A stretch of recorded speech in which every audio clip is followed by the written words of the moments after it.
Right, okay. Good morning. இன்றைக்கு பார்த்தீங்கன்னு சொன்னால் இன்றைக்கு ஒரு நுண்ணறிவு பார்க்க போகிறோம். இதில் எப்படி இந்த கேள்விக்கு செய்முறைகள் செய்யலாம்னு சொல்லி பாருங்க. இலங்கையில் உள்ள நீர்வீழ்ச்சிகளில் தியலும நீர்வீழ்ச்சி துன்கிந்த நீர்வீழ்ச்சியிலும் பார்க்க உயரக்கூடியது. லக்சபான நீர்வீழ்ச்சி தியலும நீர்வீழ்ச்சியிலும் பார்க்க உயரக்கூடியது. இத்தகவலுக்கு ஏற்ப மூன்று நீர்வீழ்ச்சிகளிலும் உயரம் குறைந்த நீர்வீழ்ச்சியும் உயரக்கூடியதுன்னு கேட்குறாங்க. இவ்வாறான வினாக்கள் கேட்கப்படுகின்ற சந்தர்ப்பத்தில் நாங்கள் என்ன செய்யணும்னு சொன்னால் முதல் அந்த மூன்று நீர்வீழ்ச்சிகளோட பேரையும் போடுங்க.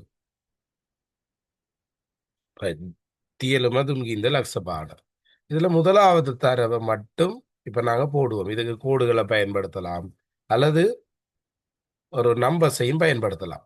முதலாவது தரவு சொல்றாங்க, துன்கிந்த நீர்வீழ்ச்சியிலும் பார்க்க தியலும நீர்வீழ்ச்சி இறங்கக்கூடியது.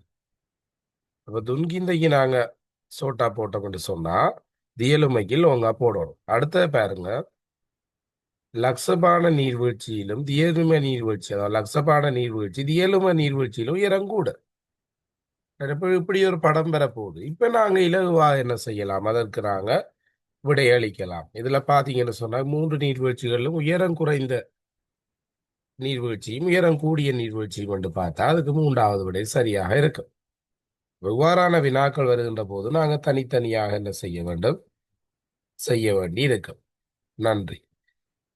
இது போல வீடியோக்கள் இந்த குரூப்ல ஒவ்வொரு நாளும் பதிவிடப்படும். நீங்க அதை பார்த்து கொள்ளலாம்.